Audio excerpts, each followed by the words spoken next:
Oke, selamat berjumpa kembali kawan-kawan, mahasiswa dan semuanya. Jadi memang tidak ada habisnya kalau kita bicara soal pemilu ya, apalagi eksperimentasi untuk melaksanakan pemilu yang demokratis, yang menjadi fondasi, yang menjadi pilar negara hukum demokrasi yang konstitusional itu sangat penting. Di rancangan undang-undang pemilu yang sempat dibahas oleh beberapa elemen ya, mungkin termasuk karena inisiatif DPR. Jadi biasanya kalau rancangan undang-undang inisiatif DPR relatif lebih lebih leluasa, lebih terbuka ya. Saya bukan berarti menuduh bahwa RUU yang usulan atau inisiatif presiden itu dianggap tidak transparan. Tapi begini, di RUU pemilu ada satu norma yang mengatur, yang di Undang-Undang 7 2017 di pemilu yang lalu masih mengatur bahwa TNI Polri tidak memiliki hak pilih ya.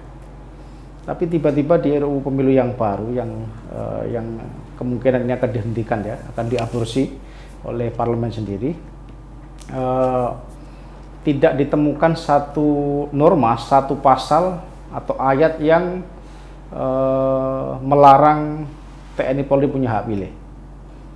Kalau kita lacak di pemilu sebelumnya, jadi pemilu pertama tahun 55 itu TNI Polri juga masih ya, waktu itu karena memang negara baru berdiri dan pemilu baru pertama kali, pemilu 55 ya, melalui Undang-Undang 753 ya.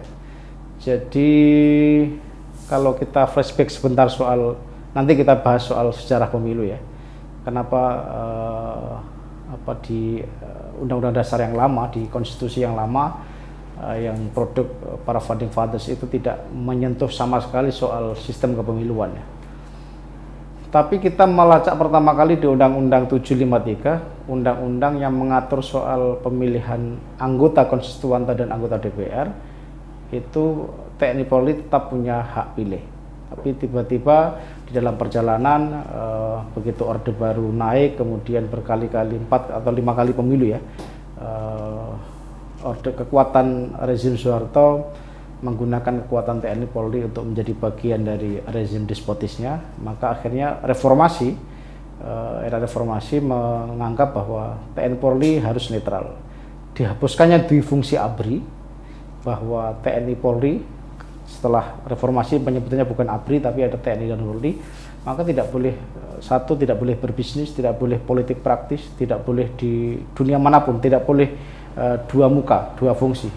Jadi untuk mendorong profesionalisme TNI Polri, maka tidak boleh terlibat di dalam pencalonan baik mulai kepala desa, bupati, wali kota, gubernur sampai presiden, termasuk menjadi pengurus parpol, pengurus perusahaan ya, komisaris dan sebagainya. Di dalam konteks politik kepemiluan, sistem peralihan kekuasaan, menurut saya memang sudah saatnya bahwa kita mengembalikan hak pilih TNI Polri, hak pilih dan memilih ya. Walaupun dalam konteks ini sekali lagi bahwa harus hati-hati. Ada yang beranggapan bahwa belum saatnya TNI dimasukkan kembali, hak pilihnya dipulihkan kembali TNI Polri. Karena kita masih mengalami trauma bagaimana ketika tentara, orang-orang bersenjata, berseragam militer ini, termasuk polisi, ikut terlibat dalam hak pilih. Mereka akan ikut kampanye, mereka akan menjadi simpatisan calon tertentu, menjadi tim sukses calon tertentu. Ini akan berbahaya. Konflik militer sipil akan semakin runcing lagi.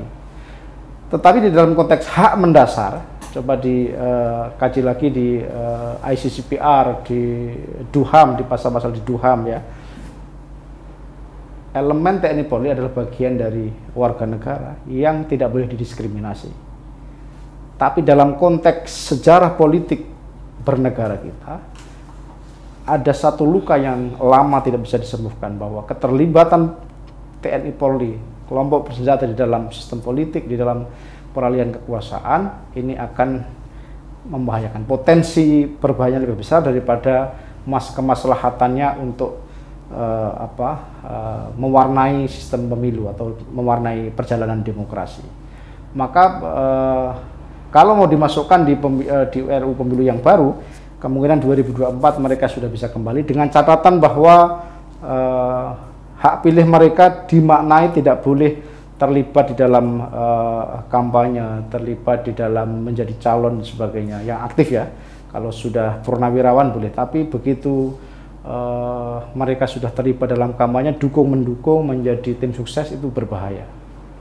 Kita masih punya catatan bahwa para purnawirawan TNI Polri mereka menggunakan semangat korsa kesatuannya di dalam dukungan politik, di dalam dukungan pemilu pilkada, itu juga berpotensi ada clash, ada konflik sipil dan militer.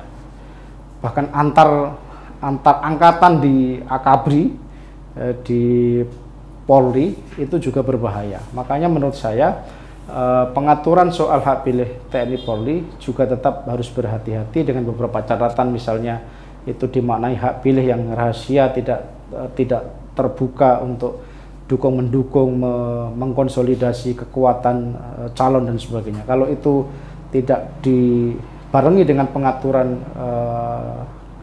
soal bagaimana Polri ikut kampanye, ikut menjadi calon, maka kita akan kembali lagi ke masa Orde Baru ketika TNI Polri terlibat dimanfaatkan oleh rezim pemenang pemilu untuk melanggengkan, melegitimasi kekuasaannya.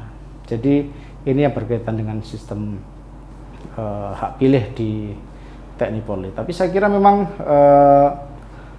doktrin di instrumen hukum internasional juga menyebutkan bahwa soal equality, soal keterlibatan partisipasi pemilu yang luas, itu tidak ada diskriminasi. Apapun profesinya, apapun etnis, kelas sosial, dan golongan politiknya, memang semua harus punya hak pilih. Tapi sekali lagi ini Indonesia punya sejarah yang berbeda, yang artinya harus punya treatment yang tersendiri, harus eksperimentasi kembali. Apakah di pemilu ke depan sudah boleh hak pilih TNI Polri? Kalau kita mengacu ke pemilu-pemilu sebelumnya, di pemilu 55, pemilu 71, itu kan memang sudah tidak ada masalah, belum ada pernah sejarah kelam yang melibatkan kelompok bersenjata ini.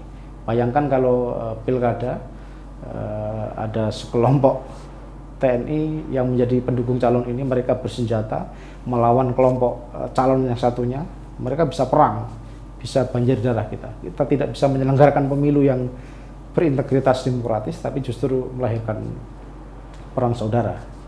Jadi sekali lagi nanti kita akan sambung soal sejarah pemilu. Memang kita menarik bahwa perjalanan pemilu ini harus kita pelajari kembali, kita buka kembali.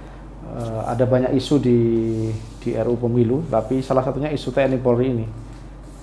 Kita juga perlu meminta pendapat para purnawirawan, para guru bangsa, termasuk dari kelompok TNI Polri, apakah mereka juga sebenarnya aspirasinya mereka pengen diberi hak pilihnya, atau cukup netral, tidak terlibat apa-apa, bahwa TNI Polri tetap warga negara, mereka setara, tetapi dalam konteks pemilihan ini dia hak pilihnya belum bisa diberikan setara dengan yang lain. Kemudian kita sambung.